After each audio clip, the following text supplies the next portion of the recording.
الصلاة والسلام عليك يا نبي الله الصلاة والسلام عليك وعلى آلك وأصحابك يا نور الله وعلى آلك وصحبه نويت سنة الاعتكاف. نويت سنة الاعتكاف.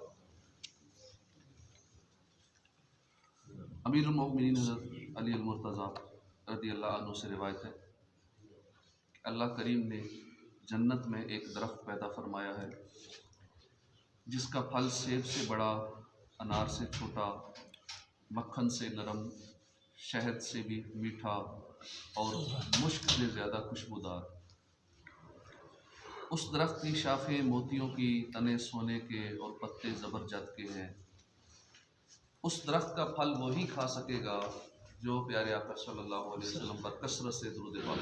پڑھے۔ کثرت سے درود پاک پڑھنا چاہیے۔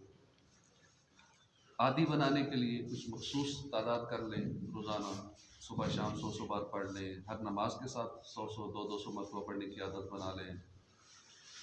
پھر آہستہ آہستہ تعداد بڑھاتے جائیں، روزانہ 1000 مرتبہ پڑھنے کی عادت بنائیں، پھر آہستہ آہستہ ایک وقت آئے گا انشاءاللہ زبان ہر وقت چلتی رہے گی لیکن وہ درود زبان پہ انشاءاللہ جاری رہے گا اور اس کے بغیر سکون نہیں ملے گا۔ زبان جب درود پاک پڑھنے کی عادی ہو جائے گی انشاءاللہ